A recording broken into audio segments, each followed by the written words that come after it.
So I mostly did this with the other class a little bit. I remember something else again. Again, you don't really need to know this, but I find it fascinating.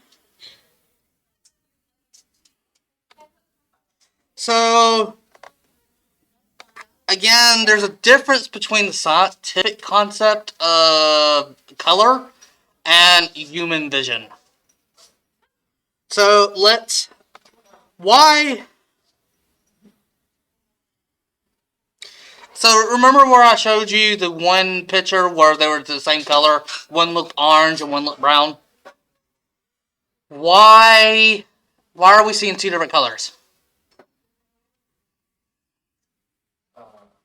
The shadow that we imagine. So can y'all see this very well? I can. What color is that? Red.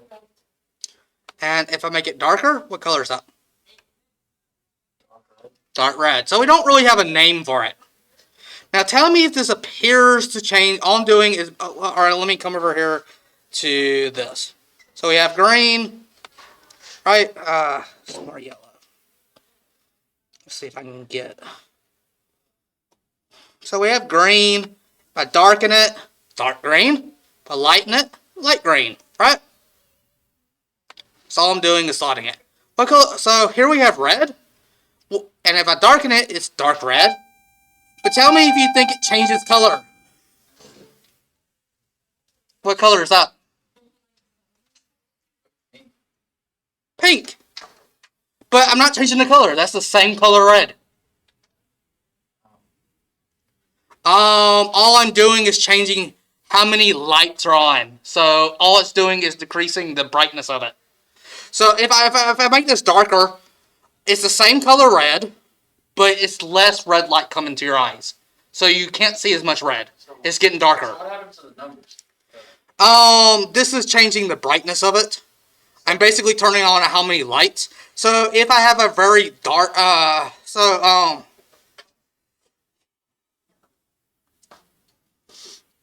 all this is doing is changing the luminescence of it. Oh, I see it. Like the brighter it puts more green, blue in there. Yeah.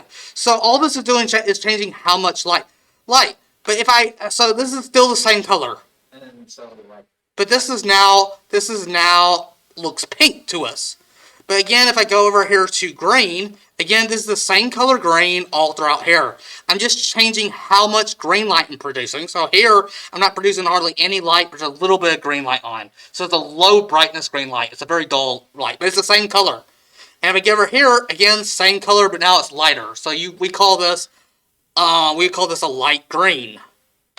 Here, though, you see it as a completely different color because of language. We actually have a name for this color. We don't say it's light red, we say it's pink. Here we say it's red, but we don't have a... So you would say that this is just a darker shade of the same color, right? A darker shade. We're just saying how dark or light it is. You would still say this is basically the same color, just darker, right? Same color, just darker. But if I go in the opposite direction, you would say this is pink and no longer red. Because we have a name for it. Coming over here to blue. We have blue. And same color blue, just darker. So we have dark blue. And what color is this? You could say, it's depending on whether you have a unique name for it. It's a light colored blue. Or a sky blue. Let me really illustrate this. So,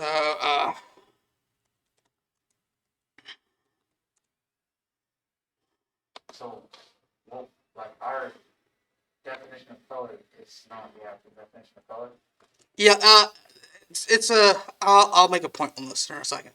So, the language you speak actually affects how you see colors. Just by the fact you grew up speaking English. And I'll explain it in a little bit more detail. But, this color green here. Do you see a little yellow in it and a little green? Like this yellow green. Do you see how it's a combination of these two colors here? It's just these two colors combined together. Or like this, this purple and that purple. These, you mix these together, it makes this one. This is a feature of language. I grew up from a very early age knowing cyan. I knew cyan was its own unique color. So in my language and my vocabulary, I see this as being very distinct from blue and green. To me, this does not look like it's blue. It doesn't look like it's green. It looks like a cyan.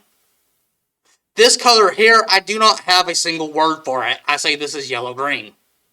It looks greenish. It looks a little yellowish too. This color, however, most definitely to me looks cyan. Maybe a little sky blue in it, but it's its own unique thing. So let me come over here and show you this again. Let's see if I can do it. It's really hard. I'm trying to get orange. Alright, that's orange, right? Like a burnt orange kind of. Let's see if I can get more. Popcorn butter. That's orange, right? Close enough. What happens when I darken it? That's brown. That's dark orange. The same way, this is dark red. We have in English the word orange and the word brown. So this no longer starts looking orange because of the fact that we have in our language a unique color for brown and a unique color for orange. Because of this, our brain switches and starts associating the color brown with the color versus the color let's see if I can do it. I'll show you another example.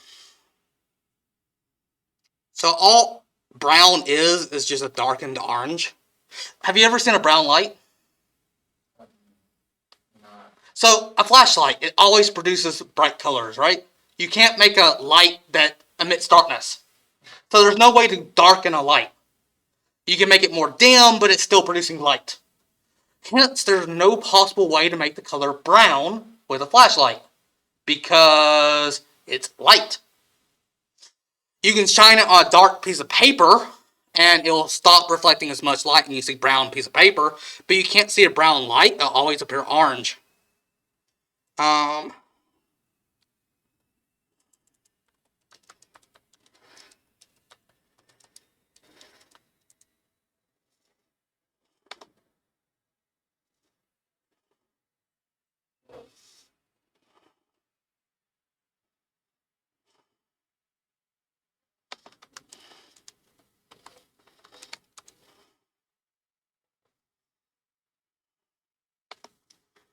Alright, here's a trick for y'all.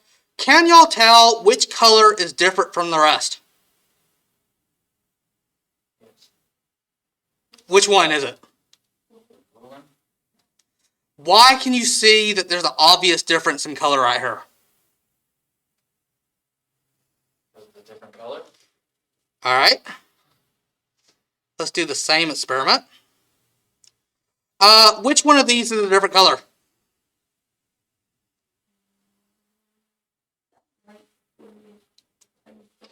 How difficult was it for you to find this color? It's a top right on the color, I think. So in our language, in English language, we have a different color for green than for blue. For this one, this is very easy to find the different color, right? But do we have a different name for these two colors? You would all say these are some type of blue color. You might say this is teal. Again, if you don't really have teal in your language, this is a bad example. There are a few languages where, so there's a few languages that do not have a different word for green than blue. All blue and green colors they use one word to describe them. When they look at this, it's the same thing as when we look at this one. Yes, they can see a difference. Yes. Do you have a matter homework project in there? That's the one Alan hasn't done. So I have this one and this one. This is the one. We turned these in, didn't we? Yes. Okay. I'm trying to get this mess done today, so you'll have something to grade. Yeah. In. So, You have something to do? so, they don't have a different word to describe green and blue. It's all under the same thing. So they're used to, this is a shade of blue, that's a shade of blue. They're blue-green. So they'll say, this is a shade of blue-green, this is a shade of blue-green. So their brain isn't used to differentiating them. We have a different color for blue colors and a different color for green colors. And so this is much easier for us to distinguish. However, on this one, looking at these two squares, it's very hard to tell the difference of this because they're blue. But some of them actually have different names for these two colors. They would actually see this very easy, just like we can see this one. So language actually plays a role in how we perceive colors. Actually looks the same just because of word association. Yes, because we don't differentiate blues that well. So that also. Just the fact we have a name for it. Like, for example, if you were to lighten up the color red, it becomes pink. But it's just really light red. A hot pink is a light reddish color. We all see different colors from each other. Uh, Stuff like that. yeah, just language alone changes how you perceive the world. But in this class, we're going to go, and again, a color is a specific wavelength. There's no such thing as white. Because white is lots of different wavelengths of light. Or there's no specific wavelength. So, let's start analyzing some wavelengths. So, there's something known as the wave-particle duality principle.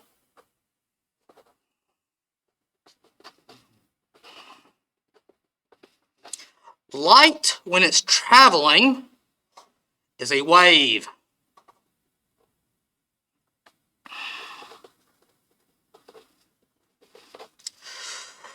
Light is also a particle, just like an electron. So an electron is a particle, and it has a definite spot, and we call it a photon. So this is an EM wave versus a photon. It's a particle, and it's when it's interacting with matter. An electron is technically a wave whenever you're not looking at it, and it's an electron whenever you are looking at it and measuring it. It's the wave-particle duality of nature. It's just that most of the time, light isn't interacting with anything, and so it mostly is behaving like an EM wave. An electron is usually interacting because it's producing electrical. So an electron is usually interacting via its electrical field. It produces electrical fields and thus interacts. But this is oversimplified. My main thing is that we call a photon of light a single wavelet of light. So it's the smallest chunk of the wave that is the light. So you can describe light as little tiny photons of particles falling on a surface. In which case we can have an electron, again, circling a proton. So an electron circling a proton using the Bohr model. And we can either illustrate this as a single photon hitting the light, or we can indicate it as a wave coming in and hitting it. The main thing about photon is each photon has a very specific energy. So if we have a certain wave, so let's say that we have visible light, the green. Let's say we have green light. Every bit or particle of that light, every photon of that light has the exact same energy level. This means that when photons or light strikes an object, it only has certain energy. And remember how I said that if you have a proton and an electron at a certain energy level, if it were to jump up to a new energy level, it has to do this by absorbing a very specific amount of energy. This means that there is only one frequency of light that contains that right amount of energy to actually cause it to jump up.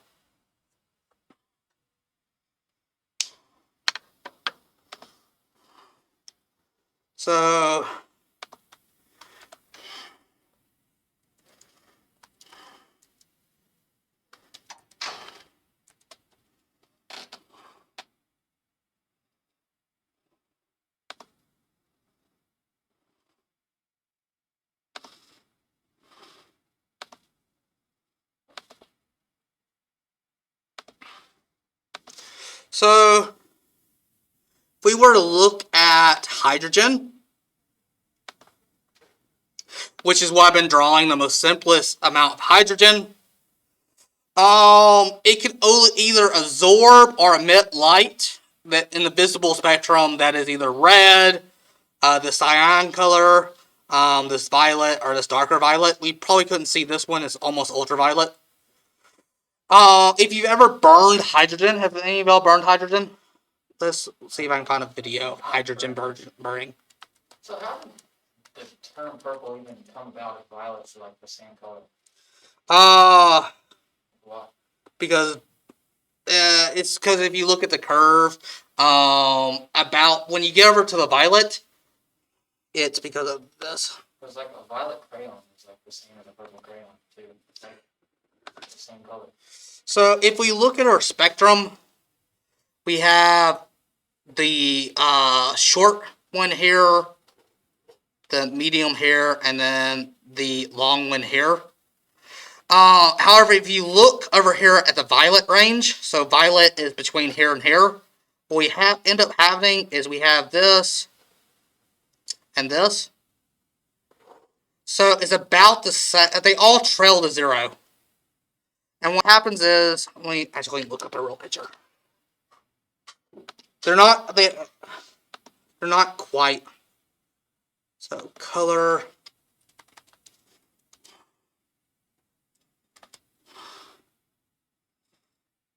I'm just going to Wikipedia color.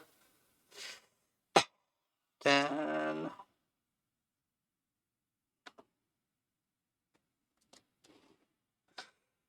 so this range right here between 400 and 450, or probably around 400 to this. It's not even showing it here. Let me see if I can find a better one. Color vision.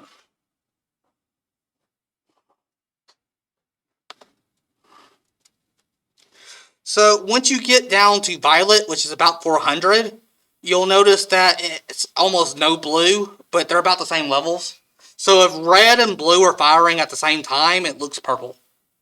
And it just so happens that violet is less than 400. When you get over here, it's green goes to zero immediately, and you're only left with kind of red and blue trailing around here.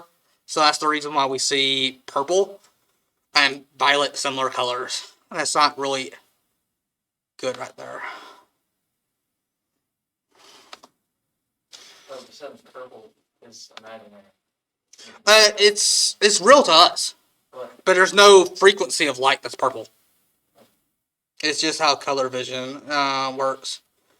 Where is...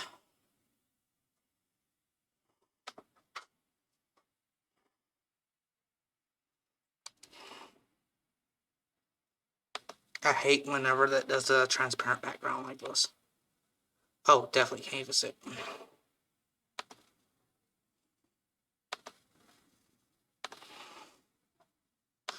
So here is a hydrogen.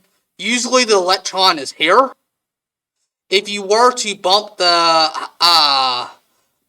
electron up to, let's say, the 5th energy level, and it were to fall back down to the 2nd energy level, it'll produce some amount of light. So for any single electron, there are several types of frequencies or wavelengths of light it can produce. Every single combination, going from 5 to 3, 5 to 4, or going from 4 to 2, 4 to 3, 4 to 1, emits a different wavelength of light. And we're going to go in there and look at it. But hydrogen burning.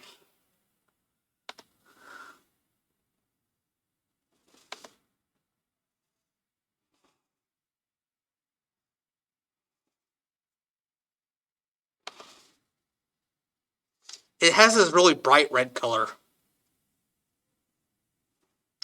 There it is. There's some other things, but here's hydrogen burning. And you also see the purple, violet colors with it too. But it's very bright. What's happening when you burn it is you give energy to the electrons because it's reacting with oxygen. And the electrons are jumping up and then they're falling back down. And the only colors we can really see, the violet colors are on the edge of our vision range, so we barely see them. But the red color it's a very brilliant red, if you've ever seen hydrogen burn. I should actually, we should do that in this class at the end of the year, is make some hydrogen from water. So there are different, this also means that hydrogen can only absorb these colors.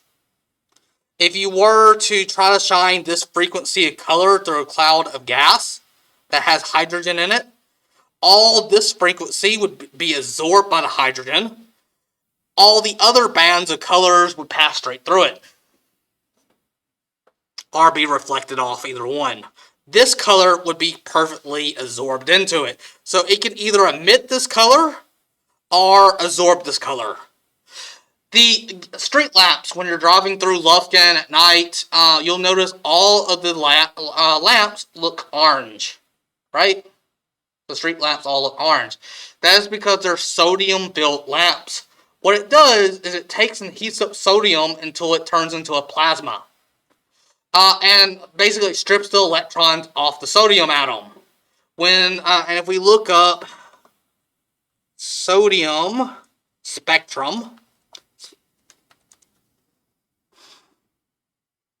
see this brilliant orange color. As the electrons fall back on it, and sodium has way more electrons than hydrogen, it can produce any of these combination of colors.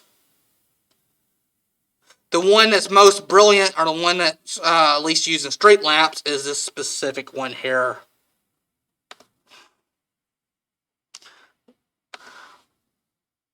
So various elements. We're going to go into the lab, not today, but next week, and actually do this.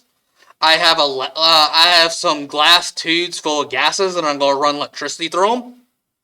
This running electricity through them is going to cause the electrons to jump into higher energy levels, and when they fall back down, they produce different wavelengths of light.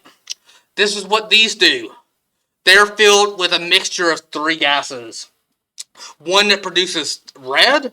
Actually, they have about 5, if I remember correctly. I don't remember the last time looking at it.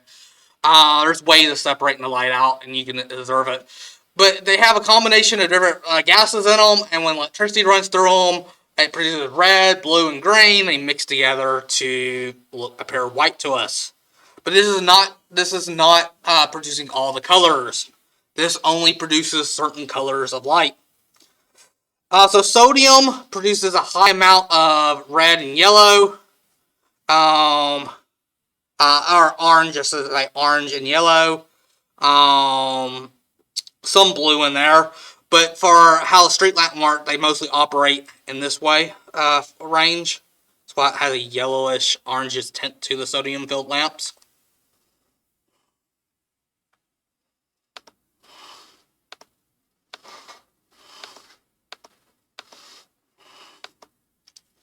the major equations that we're going to be using,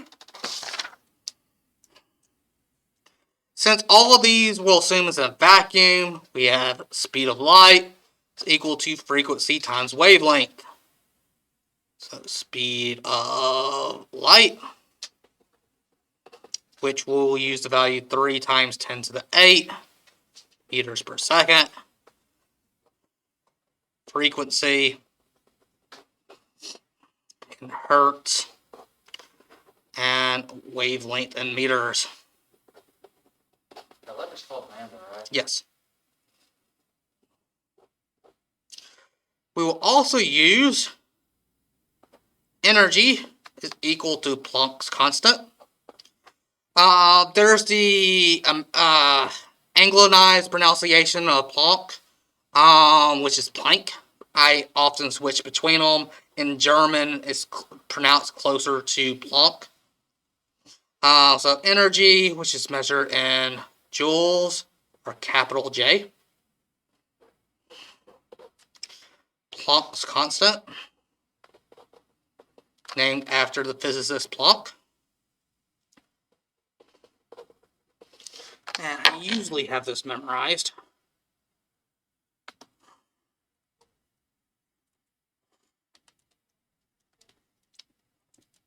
It's named after Max Planck. Planck. We will use the value 6.626 times 10 to the negative 34 meters squared, kilogram meter squared per second. And then we have frequency in hertz.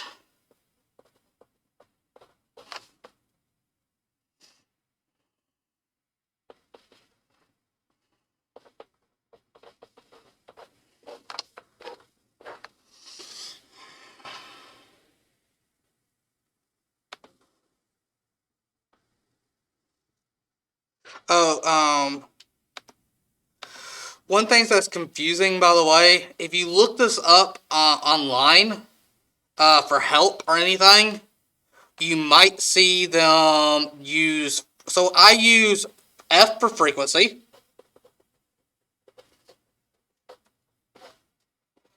Online, you might see Greek letter nu.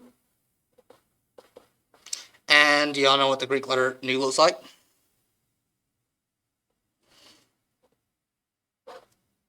Almost like a V. And then you have velocity. I use the letter V. Online might see S.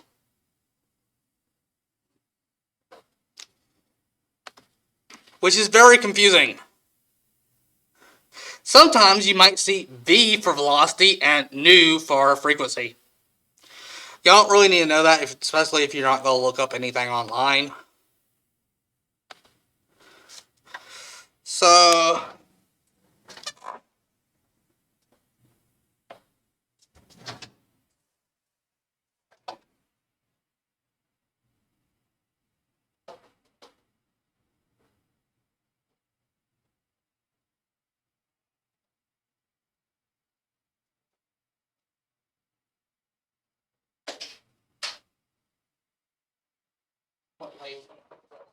fairly confident.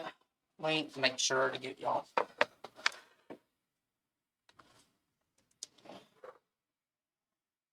In case you've never seen a laser, a true color, I have a pretty powerful laser that is safe, relatively safe. So this laser is like right at the legal limit. It is relatively safe. Do y'all know what the word relatively safe for laser means? It means that if you were to shine this in your eye, your pain in your eye will be so great you will close your eye, and about the amount of time it takes you to close your eye due to pain is enough time to save your eye. which means if you stare at it and force your eye open, it will blind you permanently. But which means if I very quickly shine it across y'all's eye, it's almost impossible for you not to close your eye in pain, and it shouldn't damage your eye. Which means if it accidentally reflects off of something, it is relatively safe, and won't damage you. And I don't mean it's right at the limit; it's slightly more than that. But if you were to force your eye open for a full second and look at it, you would most definitely blind yourself. So how and where is one fire something? It's the legal limit, which means you can freely find this online. Huh. 5 milliwatts is the limit that the government has deemed safe. Oh, that's it. That makes sense. The highest one you can get on Call of Duty. It is 532 nanometers. This is the color of 532 nanometer light. Again, it's super bright. Your eyes might be, especially if you stare at it for a long period of time and then look away, it'll stay in your vision. It's not enough to damage yourself. And it's relatively safe. Like if you were to hold it in your eye for a couple of seconds, it would blind you. But your eye would also start watering and you'd close it way before then. Right. Yes. It's considered safe enough that they let little kids use it. What's the range on it? Oh, hundreds of meters. I could probably get it a good mile. Nice. It's for hunting. So let's figure out the frequency of that light. So 532 nanometer. That's the wavelength. So if I were to draw a picture, it's the distance from one crest to another is 532 nanometer.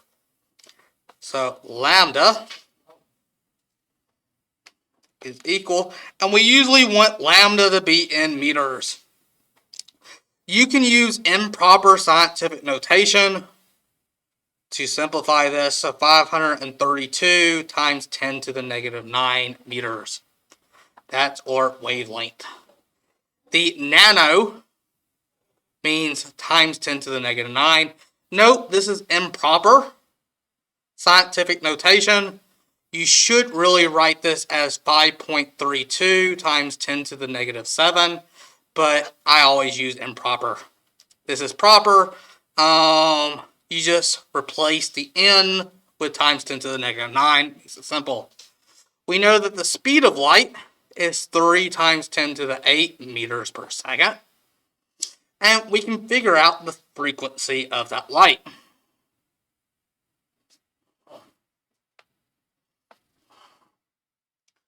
So the frequency, so our original equation is C equals F lambda. So solve for frequency, that means that frequency is equal to the speed of light divided by lambda. So 3 times 10 to the 8 meters per second divided by 532 times 10 to the negative 9 meters. Meters cancel out and we're left with a per second. Per second is a hertz. So if you have a per second, it's just the same thing as hertz.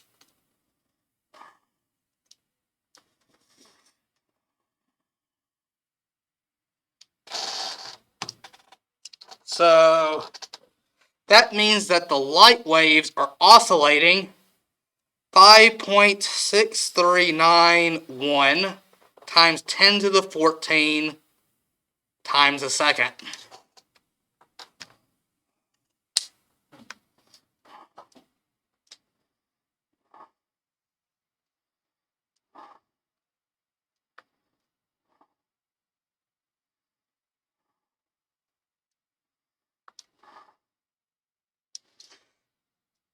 So that is 10 million times a billion times a second.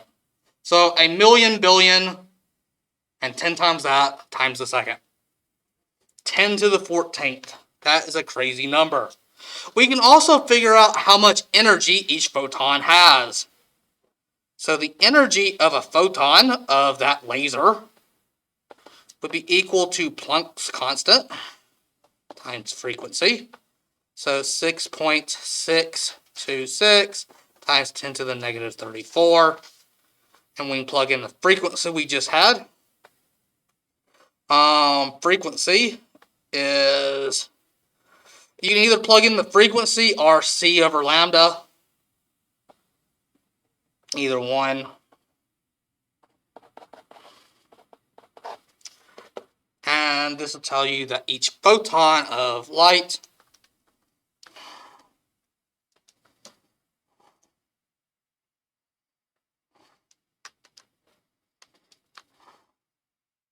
So as far as math, this is like the same as the gas law. I'd say it's easier than the gas laws. Is 3.736466 times 10 to the negative 19 joules. That is a very small amount of energy. Each photon of light is very small amount of energy, but how many photons of light do you think are being emitted per second? A lot. Think about all the atoms in this laser that are actually contributing to producing that light. All it is stimulating some atoms in a chamber that bounces back between two mirrors, and then it's semi-transparent, meaning some of the light bounces through the mirror and comes out coherent, and that's a laser. So remember Avogadro's number. We're getting billions and billions and billions of atoms, and it comes out. We get, this is a 5-watt laser, which 5 milliwatt. So it produces 5,000th of a joule per second, which isn't that much, but still. So do lasers actually shine farther in the dark, or is it just we can see it only in the dark? And property of light is that as light moves out, because of the wave nature, it spreads. So the farther it goes, the more it spreads out.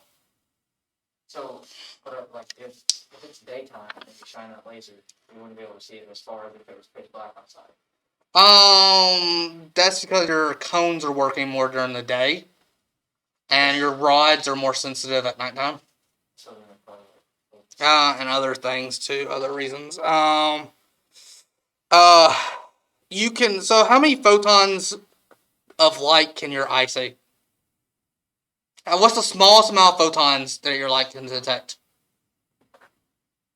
So this is producing every second a billion photons of light every second. It's hitting that wall. Your eye, the human eye, it can detect 1 photon. A single. So have y'all ever just saw a white streak go across your vision? And it's probably very rare. What's happening is a random cosmic ray from across the universe randomly struck your eye, and you detected it. And if you've ever seen like a white streak or a white thing motion in your eye, chances are you actually detected a faraway bit of gamma X-ray that collided with a cone in your eye, and your cone somehow picked it up. Even though it's not usually able to detect that range, it can sometimes interfere with it.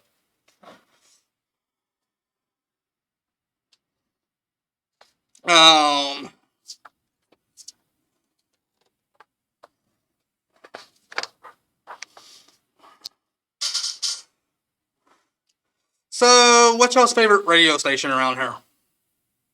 I don't want radio. Do you have one? Hey, also. What's a common one? 151. 105.1. If you see very small letters, it says megahertz right next to it. It is 105.1 is actually telling you what station you're tuning to receive that frequency of radio waves coming in. So this is the frequency that you're tuning your radio to.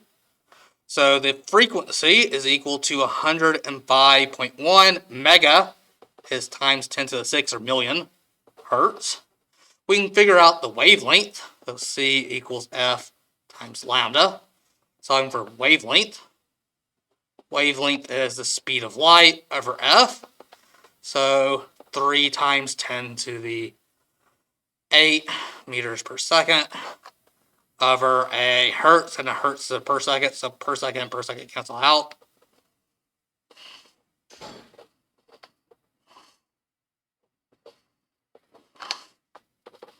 So we're going to be left with meters.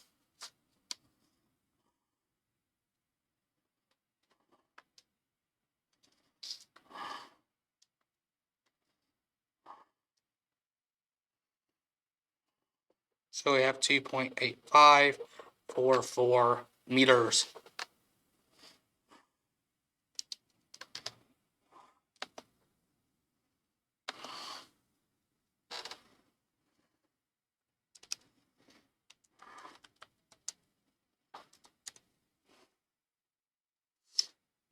Are 9.36483 feet.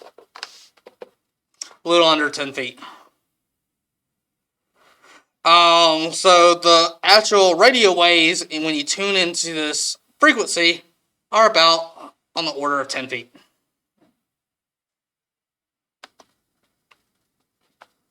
So the distance between one crest and the other is around 10 feet, or 2.85 meters.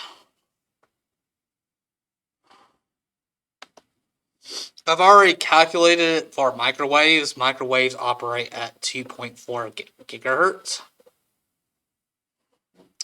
And make the G not look like a 6. So that's the wavelength. Or that's the frequency. Giga is for billion, or 10 to the 9. So we can calculate wavelength. Wavelength is the speed of light of a frequency. 2.43 times 10 to the 8 meters per second over 2.45 times 10 to the 9 hertz, which is equal to 0.12 something. Make sure when you type this into the calculator, always put parentheses around this. Unless you use like E9. You can type in the calculator like this, E, by pressing the double E button, 9. This E binds these two together. But if you type in, so, for example, 2 times 10 on the bottom, and we put a 10 up here. Obviously, 10 divided by 20 is a half. But if you do not put parentheses around this, your calculator will do 10 divided by 2 and multiply it by 10. You have to tell your calculator this times 10 should be on the denominator and put it in parentheses.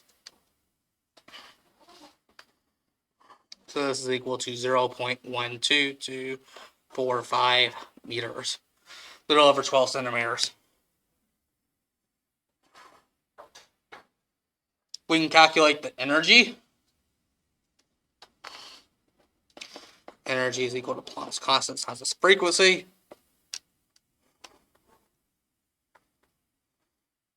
So 6.626 times 10 to the negative 34 times 2.45 times 10 to the 9.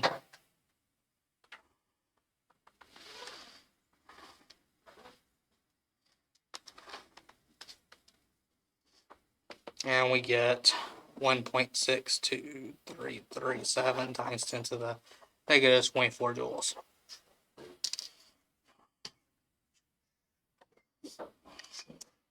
We can also do the same thing for this up here. So the energy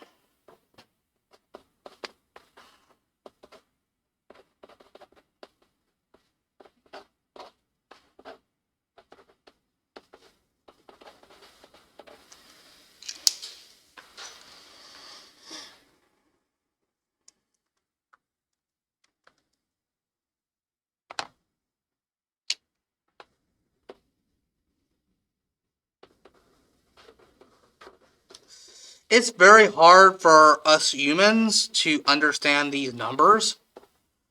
But let's compare these. How much bigger is this number than this number? Times 10 to the negative 26 versus times 10 to the negative 24. If you do 1.62337 times 10 to the negative 24 and divide it by 6.96326. So this is the microwave. This is the radio. If you were to take those two numbers and divide them like that, you see that this is 23 times more energy. Also, it depends on how many photons of light you're producing. Microwaves most definitely are most... So again, we're sending out photons, and radio waves are sent out over a huge distance. So how many photons from a radio is actually striking your car is probably not that much compared to all the microwaves in your car. But overall, since it's doing over a large area, it would eventually be probably producing a lot.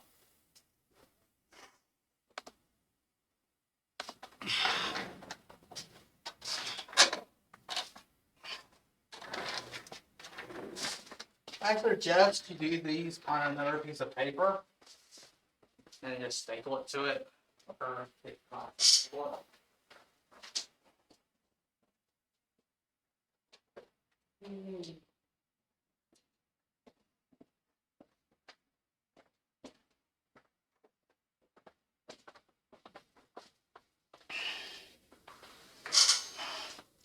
basically, they're just the same thing we're doing.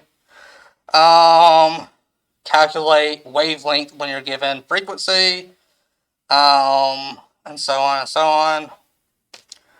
Some of them ask you which has longer wavelength. Well, we know visible light squeeze in right here, Roy G. Biv.